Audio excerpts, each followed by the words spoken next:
Si Dieu m'offrait la possibilité de recommencer ma vie, je ne changerais rien. Ce que je demanderais au Seigneur, c'est juste qu'il m'épargne les moments où j'ai dû prendre des décisions radicales. Qu'entendez-vous par décision radicale? Si je dois faire face à une menace concrète, je me sers de mon arme.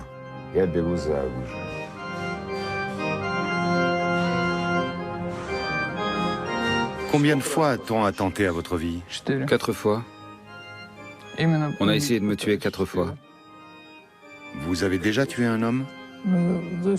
Pour défendre ma vie, ou plutôt mon honneur. C'est pour ça que je suis allé en prison la 2e fois.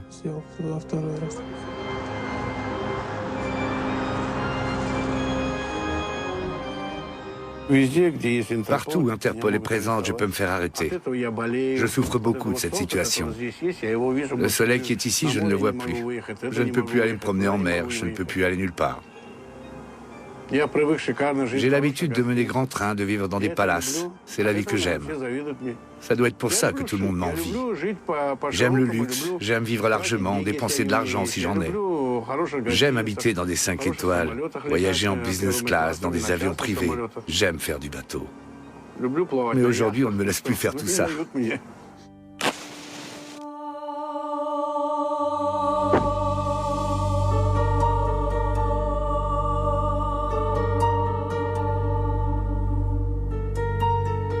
L'univers du crime en Russie. Nous partons pour un autre monde, pour un voyage dans le temps, depuis les camps de Staline jusqu'à aujourd'hui.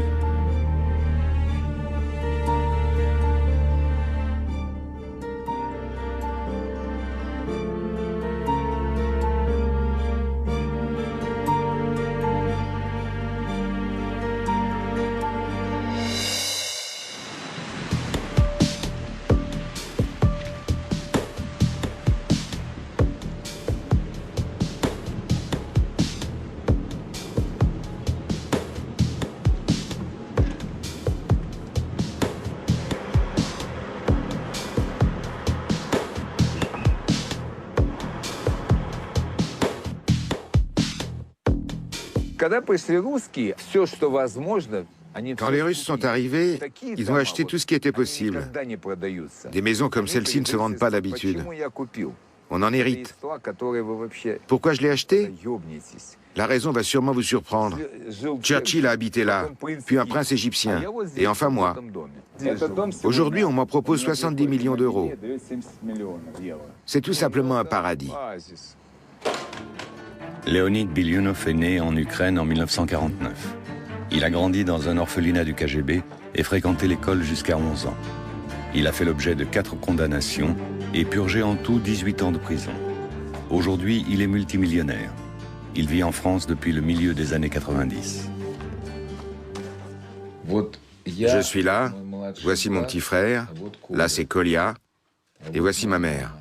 Pourquoi vous avez gardé si peu de photos d'enfance? Qui les aurait gardés? L'internat sportif, l'orphelinat, la prison? Qui? Qu'est-ce qu'on en avait à faire de ces photos à l'époque?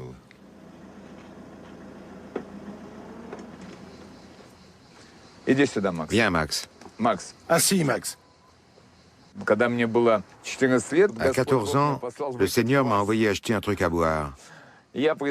Quand je suis arrivé chez le marchand, des jeunes se sont approchés. Ils devaient avoir 4 à 5 ans de plus que moi. On s'est mis à bavarder. C'est là que j'ai appris que voler la caisse était un jeu d'enfant. Les vendeurs n'étaient même pas armés. 2 types s'emparaient de la caisse, me l'achetaient de l'autre côté de la palissade et enfuyaient chacun de son côté. C'est comme ça qu'a commencé mon épopée dans les prisons et les camps soviétiques.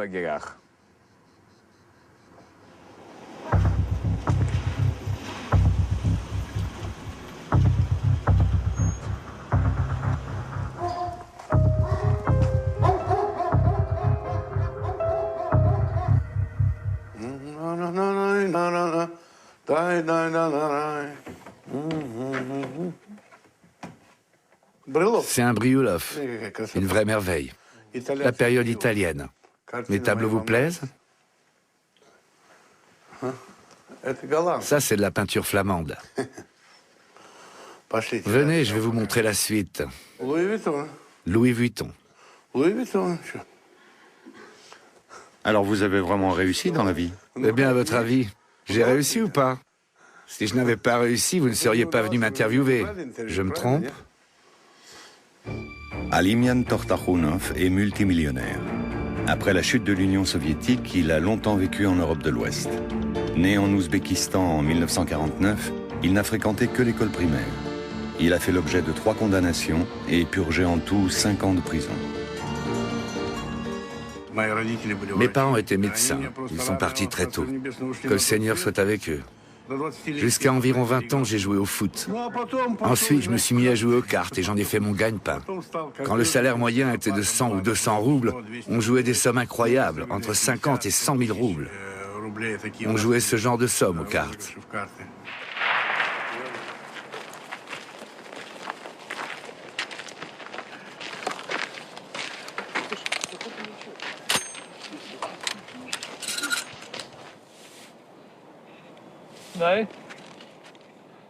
Vas-y.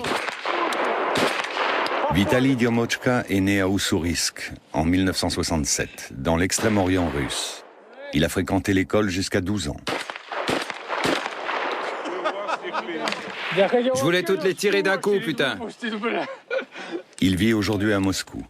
Il a fait l'objet de 4 condamnations et purgé 12 ans de prison.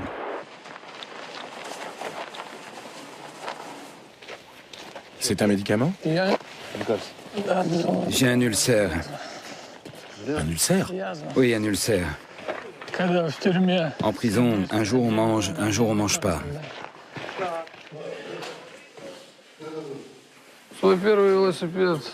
J'ai volé mon premier vélo à 8 ans. Ça a été mon premier délit. À 10 ans, j'ai fait mon premier cambriolage et on m'a attrapé. J'avais entraîné dans cette histoire mes copains de classe et je commençais déjà à commettre des vols plus sérieux. Je suis allé en prison pour la première fois à 18 ans. La vie n'avait pas été douce avec moi jusque-là. La Russie est le pays qui compte proportionnellement le plus grand nombre de personnes incarcérées au monde. On y recense 600 détenus pour 100 000 habitants. Un homme sur 4 a fait un séjour en prison. Une réalité que résume une célèbre chanson russe. La moitié du pays est sous les verrous, l'autre moitié attend son tour. Les prisons russes ont leur vie propre, qui n'est ni contrôlée par l'administration ni par qui que ce soit. C'est un monde à part, avec ses humiliations, ses codes, ses craintes. J'ai appris à lire les pensées des gens, à les comprendre de l'intérieur. Souvent, les relations sont beaucoup plus saines en prison que dans le monde extérieur. Un homme qui a violé ou tué un enfant n'a aucune chance d'y survivre. En prison, si l'un de nous s'est fait insulter et que les autres l'ont entendu, il est obligé de se procurer un couteau pour laver l'offense. Sinon, il sera plus respecté. Je parle des gens pour qu'ils respectent compte. Ceux-là, à un mot, ils répondent par un acte.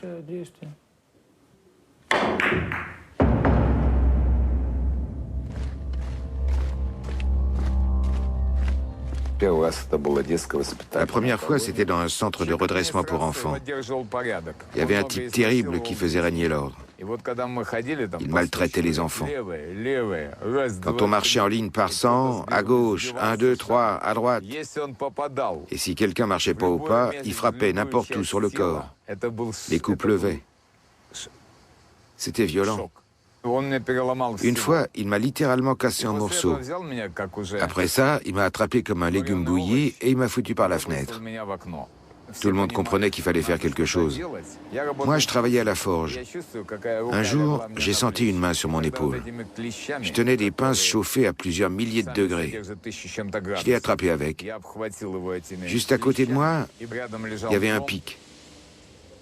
Et avec ce pic, je lui ai donné le coup de grâce. C'est pas lui que j'ai tué, c'est ma peur.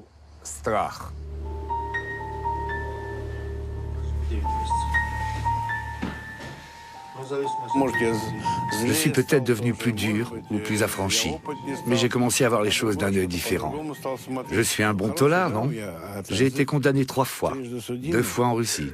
La première fois pour vivre aux dépens de la société. La deuxième pour non-respect de la législation sur le permis de résidence. Et la dernière pour corruption lors des Jeux Olympiques. Une affaire qui a fait du bruit.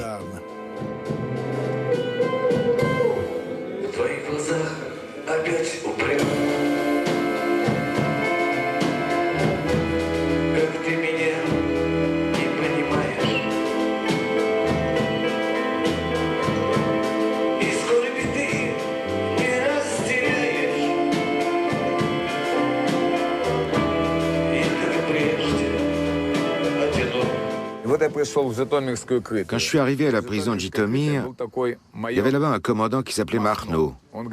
Il m'a dit, ici on va te frapper 26 heures sur 24. Et c'est moi qui vais commencer. L'adjudant lisait ses fiches, Zviagintsev. Il s'approche de moi. Je portais une petite croix en aluminium que j'avais faite avec une boîte de conserve. Il me demande, qu'est-ce que c'est que ça? À ce moment-là, je l'ai saisi par le bras. C'était comme si j'avais sorti un flingue. Ils n'en revenaient pas. L'adjudant a alors lu ma fiche et a dit au commandant, « C'est un sujet particulièrement dangereux. Un as du combat à main nue. » Marno m'a regardé et il est passé au suivant. Il voulait frapper impunément. Et voilà soudain qu'arrivait un type qui pouvait lui faire perdre un œil, lui sauter à la gorge, lui donner un coup dans le foie qu'il ferait mourir dans les 6 mois. Pourquoi s'y frotter? Qu'est-ce que ça lui apporterait de plus? Ces camps et ces prisons sont quasiment tous régis par les lois du monde criminel qui subsistent encore aujourd'hui. Les années 30 en Union soviétique. Des millions de personnes sont internées dans un vaste réseau carcéral et concentrationnaire. Condamnées pour des actes politiques ou criminels, sur ordre du dictateur Staline. Le goulag est le seul endroit du pays où s'organise un véritable mouvement d'opposition dans le milieu du crime. On y vit selon d'autres règles, des lois non écrites.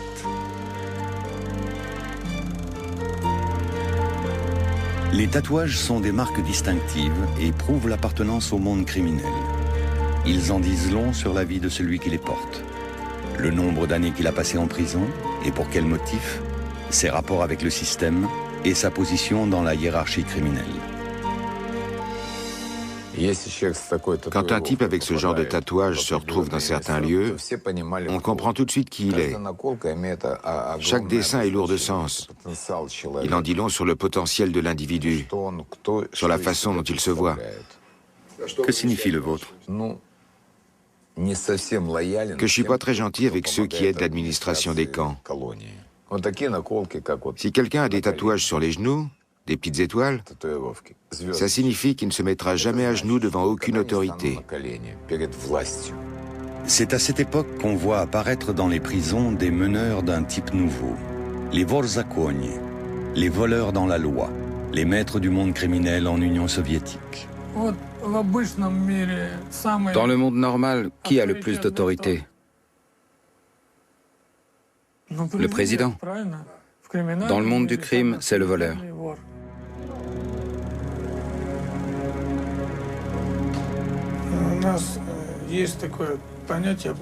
On a des lois qu'on appelle les lois des voleurs. On ne reconnaît pas ceux qui ne les respectent pas. Comme les braqueurs, par exemple. Ceux-là, on ne les respecte pas. La loi des voleurs est très simple. On ne doit pas trahir ni collaborer avec l'administration. On ne doit pas s'encombrer d'une famille et on doit former une relève qui perpétuera ce mode de vie. Voilà ce qui compte le plus. On n'a pas de famille, pas de travail, rien de tout ça. On ne doit pas avoir d'argent à soi, pas d'appartement, pas d'adresse légale. Pour tout vous avouer, j'ai toujours pas d'adresse. J'ai jamais travaillé. J'avais en moi quelque chose que je ne comprenais pas vraiment, mais qui me disait intuitivement que je devais travailler pour personne. En Union soviétique, les vorzakonie, les voleurs dans la loi, et les représentants de l'autorité, c'est-à-dire les chefs de gang, s'appliquent à faire respecter les traditions criminelles. Ils veillent à faire régner l'ordre dans les prisons et à résoudre des conflits. Imaginons que vous vous retrouviez en camp. Vous n'êtes ni un voleur, ni quelqu'un d'important. Maintenant, imaginez qu'il n'y ait pas cette loi des voleurs, cette hiérarchie du monde du crime. Deux taulards qui ont été condamnés pour Dieu sait quoi viennent vers vous, puis ils vous disent, écoute bien, tu vas nous fournir ça, ça, ça et encore ça. Avec nos lois, les types qui font ça reçoivent une punition équivalente à leur forfait. La mission d'un voleur est comparable à celle d'un député. Il a pour mission d'aider le peuple, lui aussi.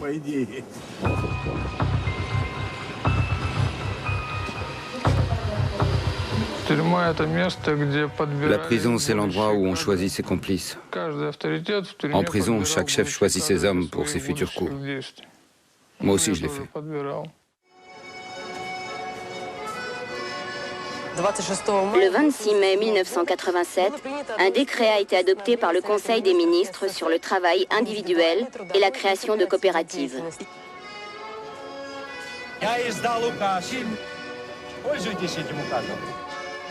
Dans un premier temps, la politique de perestroïka de Gorbatchev ne fait que renforcer la pénurie et appauvrir davantage la population. À ce stade, l'économie privée n'existe pas encore. La production se fait exclusivement au niveau de l'État. Une loi sur les coopératives financières autorise alors le commerce privé. Petits magasins, coopératives et entreprises se multiplient rapidement pour satisfaire une demande considérable en vêtements et en denrées alimentaires.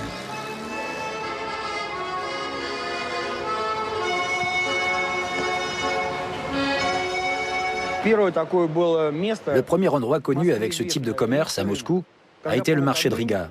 Le week-end, on permettait aux coopérateurs de vendre des jeans, des autocollants, tout un tas de trucs. Ce trafic a rapidement attiré de vrais durs. Et le marché de Riga est devenu le haut lieu du racket moscovite.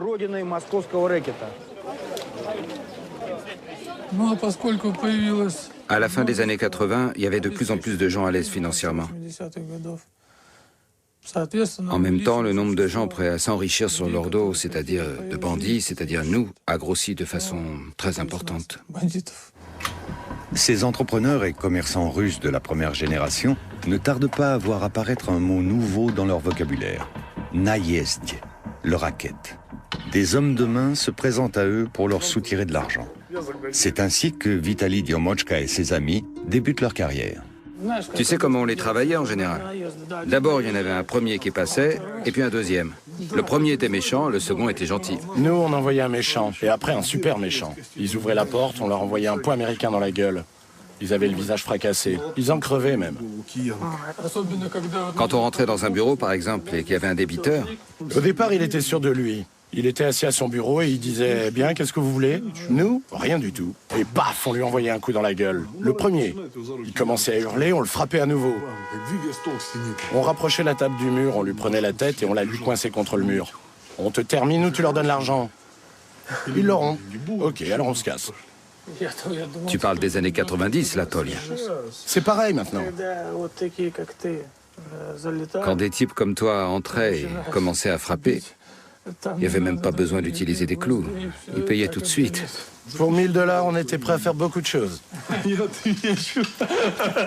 Mon client portait toujours sur lui un sécateur et un doigt coupé. Il les montrait en disant « Si tu nous files pas le fric tout de suite, je te coupe un doigt. » On doit tous se faire une place dans la vie. On n'y arrive pas toujours par des méthodes très civilisées. Mon nom était associé à bandit par les autorités judiciaires. À l'époque, il n'y avait pas de terme recherché comme la mafia ou je sais pas quoi encore.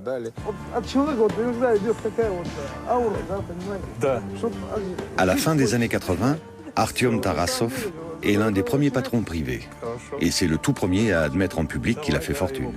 À cette époque, la plupart des nouveaux nantis préfèrent rester discrets sur leur enrichissement.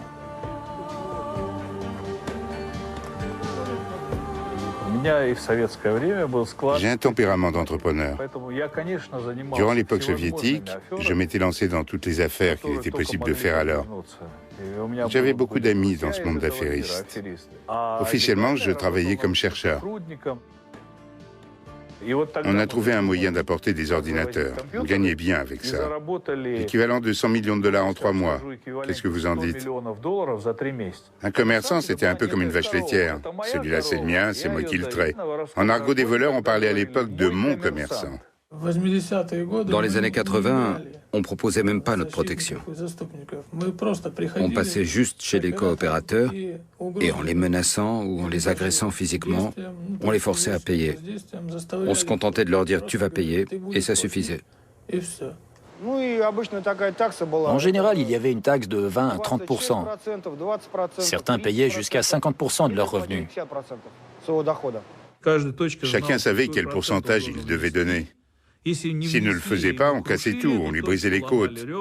On le tabassait et on prenait son fric. Pourquoi? Parce que 99% de ces sommes n'étaient pas imposées, ni directement, ni indirectement. Tout se passait au noir, tout ça se passait à l'insu de l'État.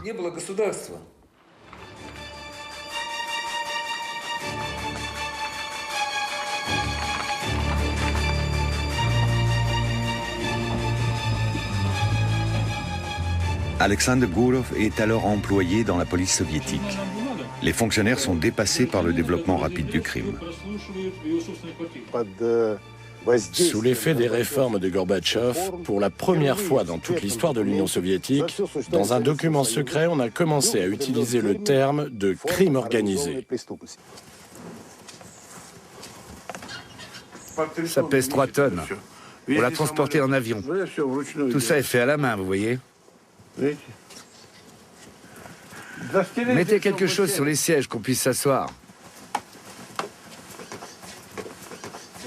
Le système était en train de s'effondrer. Tout le monde avait sa coopérative. Je ne comprenais rien à tout ça. Je suis parti en vacances en Allemagne et finalement je suis resté là-bas.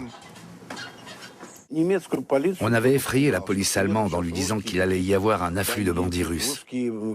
C'était ce qu'ils redoutaient le plus. Ils n'avaient pas peur du commerce russe. Combien de fois ils ont fait des descentes chez moi? Ils ne me convoquaient pas, ils venaient juste m'arrêter. Vous n'imaginez pas le raffut qu'ils faisaient à 5 heures du matin. La première fois, je suis sorti sur le balcon, je me demandais « Qu'est-ce qui se passe? Quelqu'un est en train de se faire agresser ?» En fait, c'était eux qui frappaient à la porte. Toute la maison tremblait.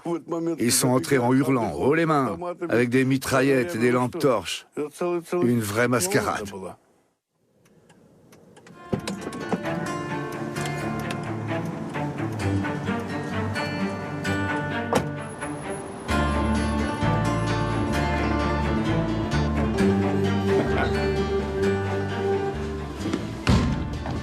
Attention à ne pas casser les fenêtres, Sacha.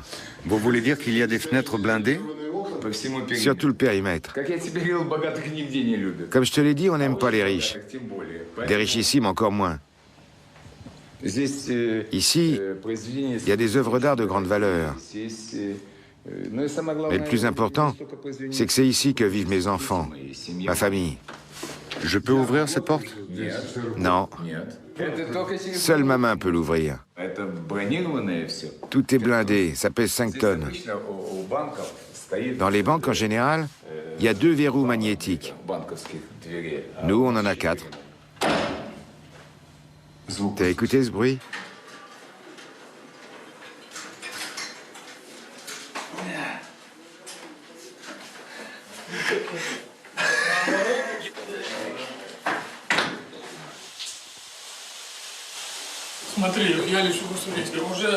J'allais partir à Ussurisk.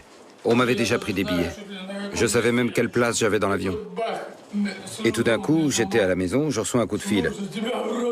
On a lancé un avis de recherche à ton nom et à celui de 5 autres types. Ça m'a fait un coup. C'était un vendredi 13. Le 13 mars? Oui, c'est ça. Et qu'est-ce que tu fais maintenant? J'ai contacté les gens qu'il fallait. Je dois arroser tout le monde à Ussurisk. C'est comme avant, c'est l'argent ou l'absence d'argent qui décide de tout. Oui, évidemment.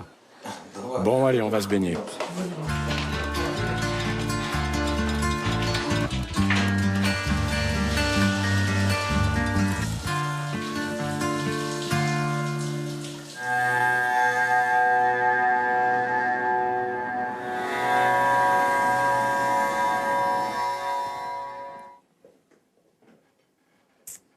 Merci beaucoup. Pour tout ce qui touche à sa ville natale d'Ussurisk, Vitali Diomochka est représenté par l'un de ses proches, un certain Yedik.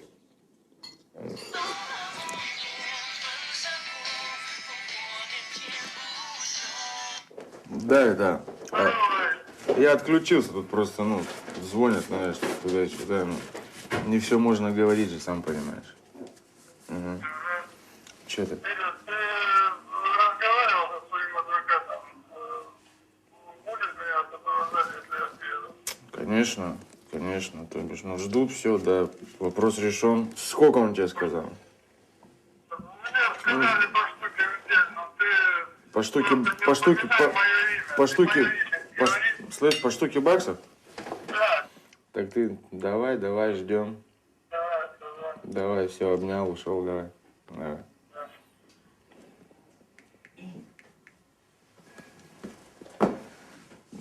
On attendait son arrivée depuis longtemps. Juste au moment où il allait partir, ils ont lancé ce mandat d'arrêt. Maintenant, on essaie de comprendre pourquoi. Des gens sont venus nous demander de l'aide.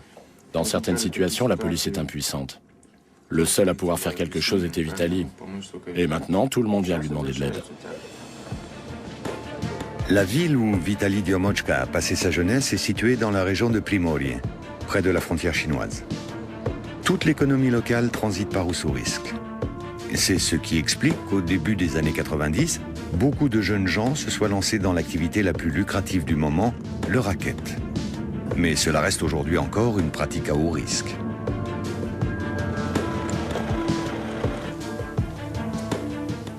Un pote à nous, Knut, a été enterré. J'étais pas à l'enterrement. On n'arrive pas à retrouver sa tombe.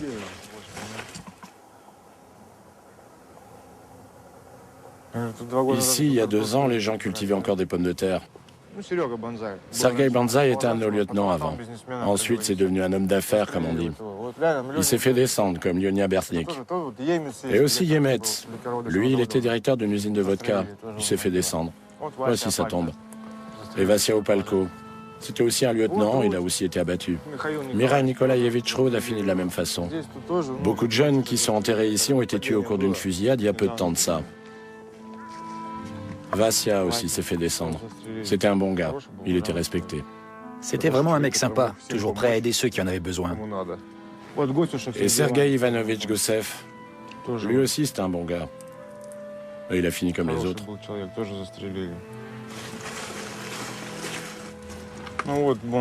Anatoly Anatolievitch Bondar. Lui, c'est le frère de Vitali. Il a été abattu. Notre ville n'est pas grande, mais on se croirait à Chicago.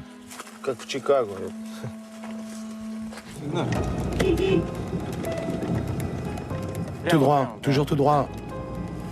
Klaxon.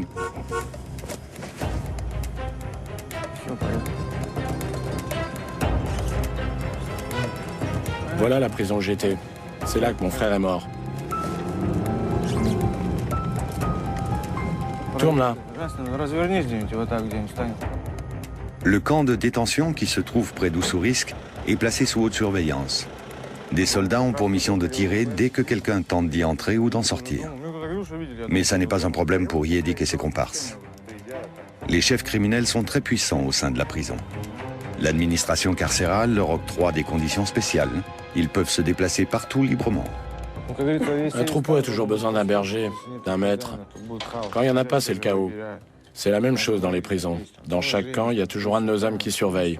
Les détenus ont besoin d'être encadrés. L'État ne peut pas nourrir tous les prisonniers.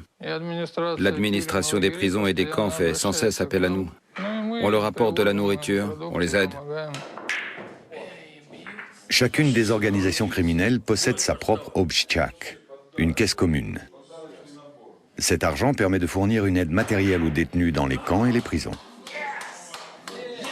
Une autre partie de l'argent est utilisée pour graisser la patte des gardiens, juges et autres fonctionnaires.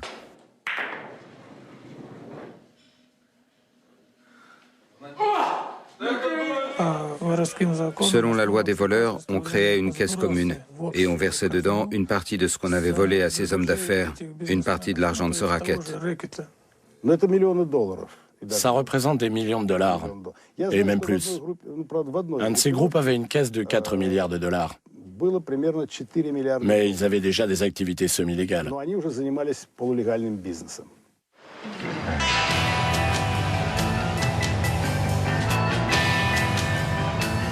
Grâce aux gains issus du naïesti, le racket, les caisses des organisations criminelles sont bien remplies.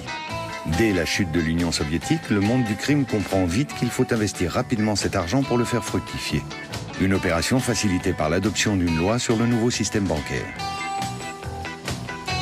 Les premières banques russes ne disposent souvent que d'un ordinateur, d'une table et d'une chaise. C'est pourquoi leur nombre explose au-delà du raisonnable. Au début des années 90, on en recense déjà plus de 3000.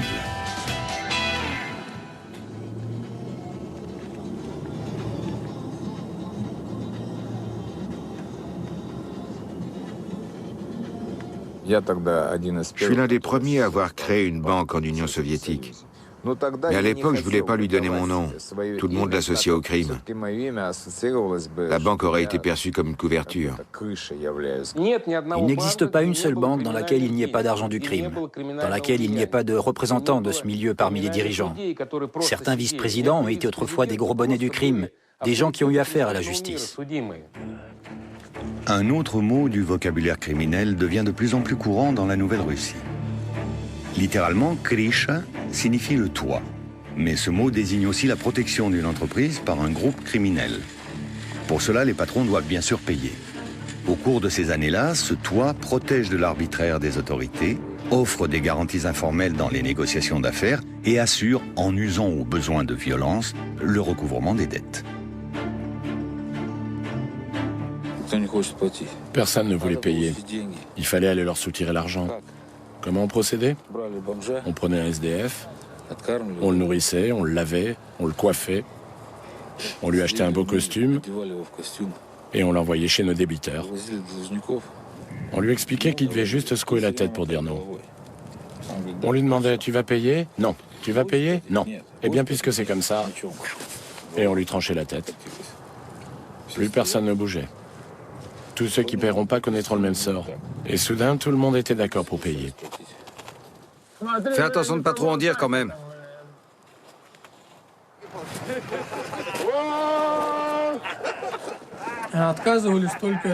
Les seuls qui refusaient de payer, c'était ceux qui ne savaient pas qu'ils étaient obligés de le faire, que c'était une tradition. Et ceux-là, bien sûr, on devait s'en occuper. Des fois même, on incendiait leur boîte. C'est arrivé qu'il dépose des cadavres près de ma banque. Il les laissait à proximité. C'était une forme d'avertissement. On se mettait d'accord avec le milieu des affaires. Ceux qui ne passaient pas ce genre d'accord ne vivaient pas vieux. Plus l'organisation criminelle est puissante et influente, plus les chances de survie de l'entreprise protégée sont fortes. Car la Russie traverse alors une période où le cadre légal fait défaut et où le pouvoir de l'État est très faible. Les décisions importantes sont prises par des hommes d'autorité.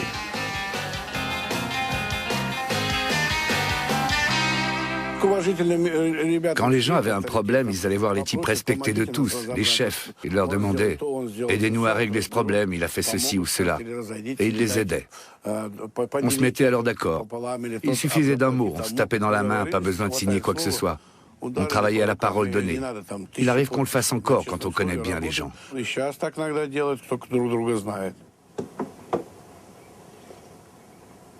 Des gens s'adressent à vous pour les affaires également? Bien sûr, pour les affaires aussi. J'apporte toujours mon aide.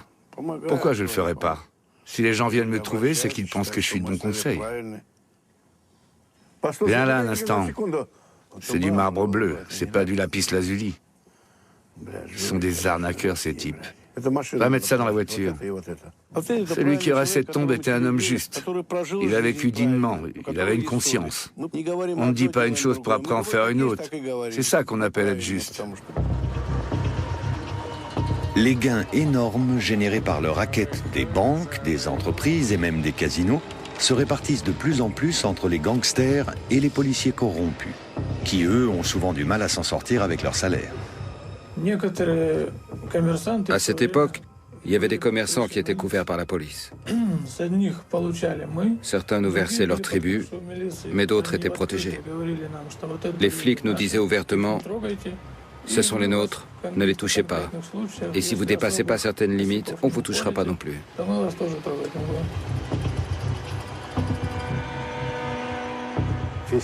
Une partie du service de police qui luttait contre le crime organisé couvrait le système bancaire. Avec le temps, ça leur a porté gros. Un vrai racket s'est mis en place. S'il fallait faire capoter une affaire, ils le faisaient. S'il fallait tuer, ils tuaient. Chacun des deux camps s'efforce de ne pas empiéter sur le terrain de l'autre. Mais parfois, les rivalités se règlent de façon radicale. La police est venue chez moi. Ils m'ont arrêté et j'ai été emmené sous escorte jusqu'à une voiture, menottes aux mains. Ils avaient l'intention de m'emmener dans une forêt pour me tuer. Ils m'ont expliqué ça dans la voiture. La balle était déjà dans le chargeur.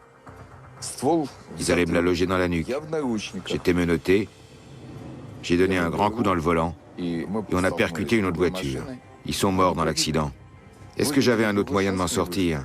J'en ai pas vu d'autre.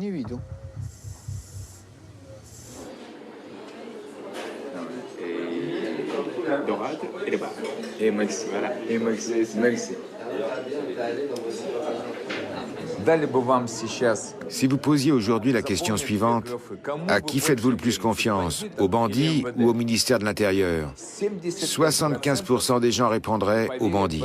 85%. Ce légionnaire m'a corrigé, je me trompais, 85%. Trouvez-moi en Russie un homme qui n'ait pas de passé criminel. Citez-moi juste un.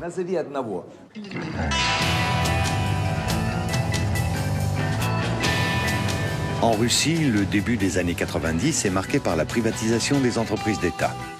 Les grands consortiums du pétrole et du gaz se vendent pour une bouchée de pain. Avides de récupérer une partie du magot, des centaines de bandes criminelles se mettent sur les rangs. Celles-ci contrôlent bientôt plus de 4000 entreprises. À cette époque, on voyait déjà se former des liens entre les jeunes entrepreneurs et ceux qu'on appelle les chefs des voleurs, le sommet de la hiérarchie criminelle. Les usines étaient alors contrôlées par des personnages de ce genre.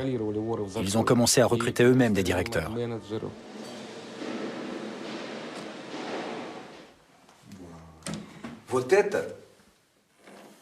C'est du plomb. Autrefois, il n'y avait pas de réfrigérateur.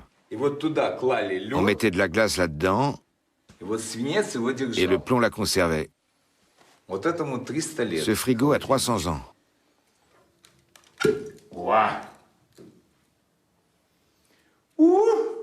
Bon sang. Les gens qui font vraiment des affaires en Russie sont toujours à la limite de la légalité. Soudain, sur votre territoire, surgit un banquier ou un industriel du pétrole, par exemple. Bien sûr, vous aimeriez prendre votre part du gâteau. Avant, il y avait de quoi faire. Bats-toi et serre-toi. Tout est à prendre. Pour ça, il suffit de tuer. Commence par tuer le directeur. Les autres prendront peur et te vendront leurs actions pour rien. Sous la perestroïka, les hommes d'affaires et les négociants n'auront besoin que de quelques années pour se transformer en oligarques et contrôler des branches entières de l'industrie. Pour devenir oligarque, il faut entretenir d'excellents contacts avec le sommet de l'État. Mais même avec ces accointances, il est impossible de se soustraire à la protection d'une bande criminelle. Vous avez posé une question sur les oligarques. Je vais vous répondre. Ils sont obligés de payer. Sans protection, ils sont rien. Pour qu'ils puissent être ce qu'ils sont, il leur faut absolument des protections. Bien sûr, il y a des lions plus gros que moi dans la jungle de la vie. Mais je suis un lion. Les lions ne paient personne. Tu comprends ça? C'est moi qui ai créé mon affaire. J'ai pas l'intention de la donner. Et je conseille à personne d'essayer de me la prendre.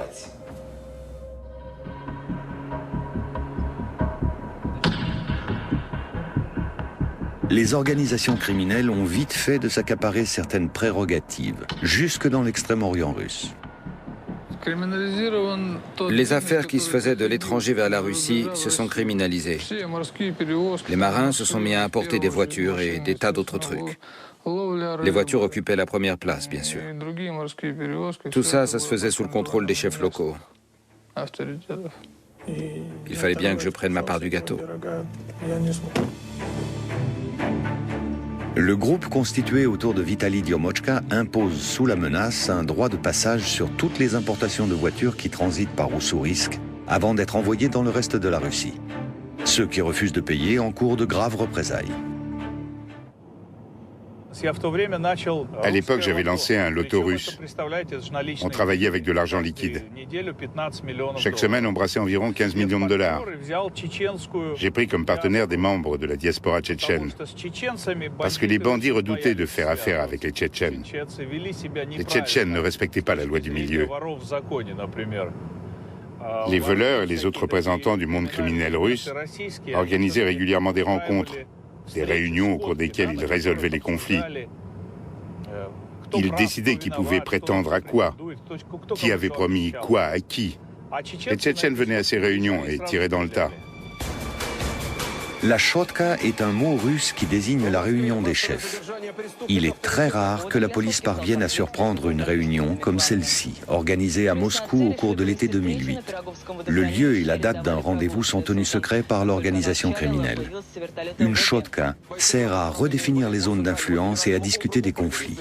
Les décisions qui y sont prises devront être scrupuleusement appliquées.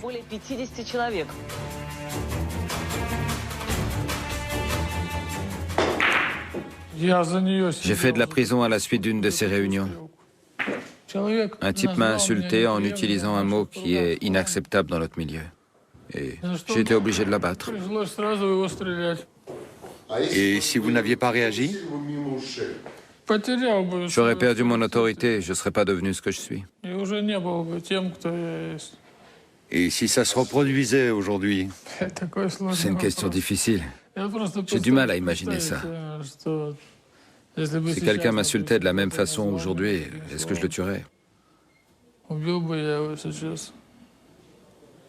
Mais autrefois, vous l'avez fait.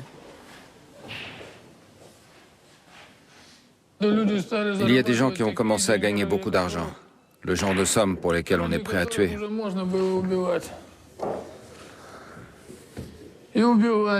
Et ils tuaient.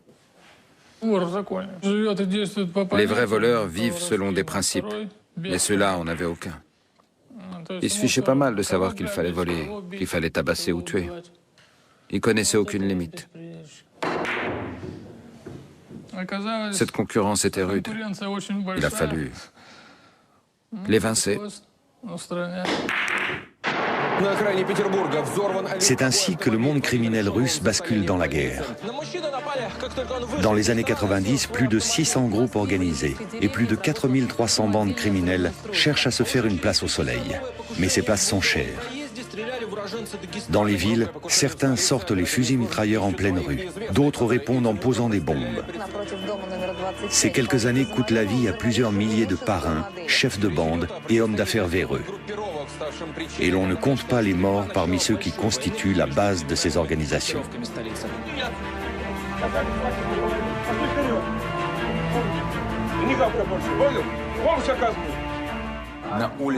Dans le pays, à cette époque, une guerre faisait rage. Une guerre